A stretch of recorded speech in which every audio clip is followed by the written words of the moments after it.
Welcome everyone. I'm going to be speaking on the subject of anxiety, driving anxiety. It's a very broad spectrum and one where it affects people in very disparate, varied ways. However, I'm going to try to narrow that down because I have a question here somebody wants to ask. They had an accident a couple of weeks ago, and now they're afraid to get back into a car, or they simply do not want to drive any longer. Now, how do we deal with somebody who's afraid or have built up a sense of anxiety when they did not have any before? Now, a car crash does have some residual effects, and usually that should last typically about 1 to 2 weeks. You're going to have the sense that because of the forces involved, when you have the car crash, you realize that physics, two cars coming together, have a very powerful force on your body when the energy is dissipated. And you can feel that, if not feel the effects from the pain from your chest, the seatbelt across your neck or collarbone, your neck being hurt or in pain a day afterwards, another day. So having felt those effects or forces on your body from a car crash, it can in fact make you not want to get back in the car again. But our purpose here is to let you know that this is a normal feeling, and if it does not go away after 1 month, then you should actually seek some assistance from someone that you trust. Before we continue, don't forget to subscribe and like the videos, give a thumbs up, and this way I can pursue this matter more in case somebody has an interest in it. If there's no interest, then there's no reason for me to continue to make these videos on the subject of driving anxiety. So what do you do and how do you approach getting back into a car after having a car crash? For one thing, you have to have the motivation to do so. There is a desire and an interest, and the desire has to overcome the fear that you have. Driving a car always involves a risk. It's what I call risk management. So there is no absolute sense that something bad is not going to happen, but given that we're going to go by the rules, drive by the law, and drive in a way that keeps ourselves safe, therefore keep other people safe, that should set some parameter as to keeping yourself and other people safe on the road. Now, as to the subject as to how do I approach going back into the car to drive again? Well, it's simple. It's like if you fall off the horse, once you healed up, you simply get back on the horse again.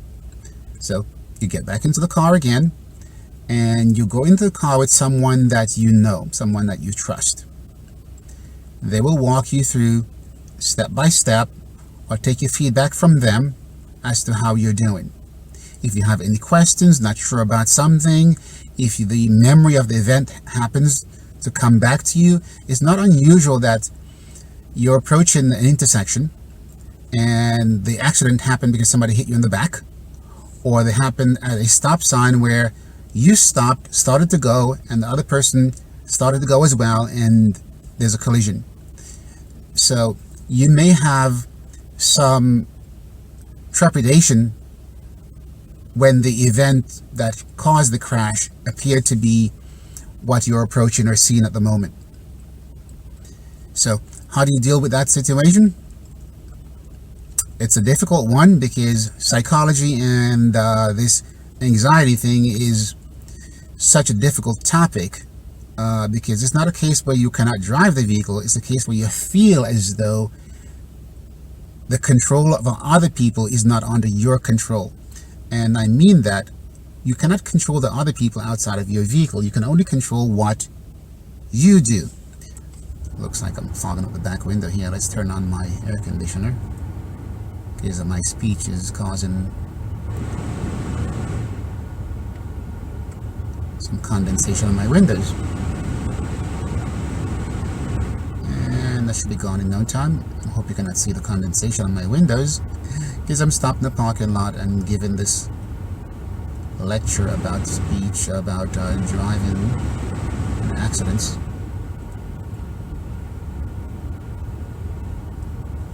So yes, regarding the driving situation, you get back into the car, you take your time. Do you go back to the same place you had the car crash before? Initially, no, because you want to build up the tolerance that you have to say, yes, I can do this again. If you just leave home and go straight to where you had the car crash before, the memory is too immediate. In other words, it's still imprinted on your mind, on your brain. So you want to, the thing about memory is a great thing. However, memory sometimes can have a negative impact on you.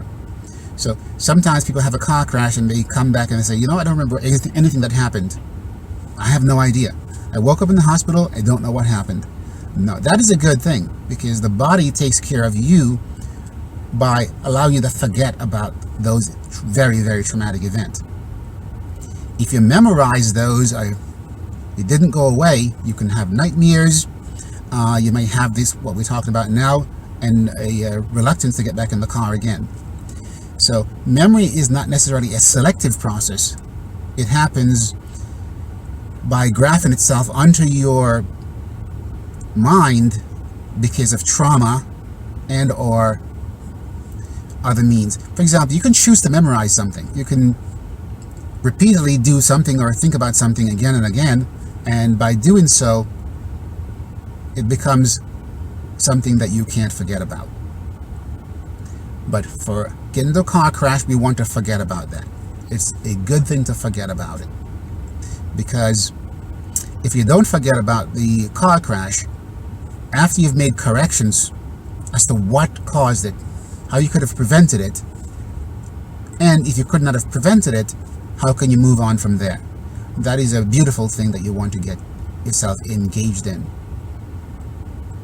So yes, after you've gotten back in the car again, you really do want to drive past where you had that car crash to say, it's over, it's behind me, and I'm going to move on from there. Please try to do that. Otherwise, you're going to find yourself trying to drive around where the crash happened, or finding different routes to avoid it, because you don't want to have that same experience. It's going to happen again, but you're going to feel as though it might happen again, and you might overreact to something that's actually not of a threat to you or anyone else. Thank you, 1,000 thanks.